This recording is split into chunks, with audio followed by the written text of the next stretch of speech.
আজকে কিন্তু আল্লাহ আমাদের উপরে বড় নারাজ, আর হওয়াই স্বাভাবিক, হওয়াই স্বাভাবিক, হওয়াই স্বাভাবিক। যাকে কর্মচারী ম্যানেজারকে যদি সর্ব ফ্যাসিলিটি দিয়া থাকে, গাড়ি দিছে, বাড়ি দিছে, হ্যাঁ, উঁচা মানের বেতন দিছে, তারপরও বইলা দিছে যখন কোনো কিছু প্রয়োজন হয় আমার কাছে বইলা নিয়ে নিও, ঠিক না? তারপরও যদি সে লুকায়া যাবে ঢুকায়,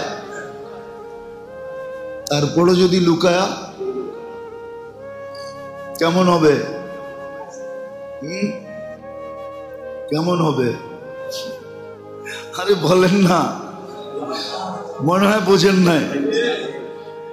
গাড়ি দিছে, বাড়ি দিছে, উঁচা মানের বেতন দিছে, আবার বইলা দিছে প্রয়োজন হইলে আমাকে বইলা নিও, যা লাগে তা নিও, ঠিক না?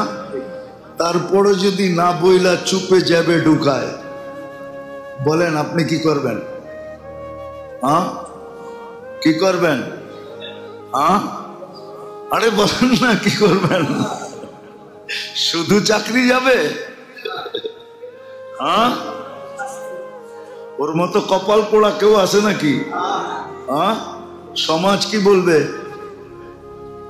বেটা তোর মতো কপাল পোড়া নাই কেউ, গাড়ি দিল, বাড়ি দিল, এত বড় বেতন দিল, আবার ডিগলার দিয়ে বইলা দিল যখন যা প্রয়োজন হবে আমাকে বইলা নিও, তারপরও তুই লুকায়া যাবে নিলি। তোর মতো নিমক হারাম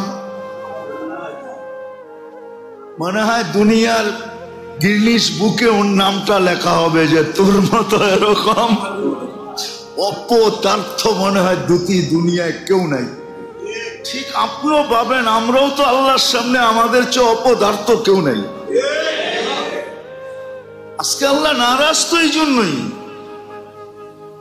যে তোমাদেরকে কিনা দিলাম, সবই তো দিয়ে দিলাম, কেন তোমাদের পরে কেউ নাই, কার জন্য রাখবো? সবই তো তোমাদেরকে দিয়া দিলাম, তারপরও তোমরা লুকায় নাফর যাবে নাও। আজকে যে আল্লাহ নারাজ, প্রতিশোধ নিতেছেন না শুধু বন্ধুর কারণে, মুহাম্মদুর রাসূলুল্লাহ সাল্লাল্লাহু আলাইহি ওয়াসাল্লামের কারণে। মুহাম্মদুর রাসূলুল্লাহ সাল্লাল্লাহু আলাইহি সাল্লামের কারণে প্রতিশোধ দিতেছেন না, নাইলে তো সমূলে ধ্বংস করে দেওয়ার কথা ছিল। এই জন্য আমার কথা বোঝেন, নিজেও বাঁচেন, করালাদেরকেও বাঁচান, পরিবেশকে বাঁচান,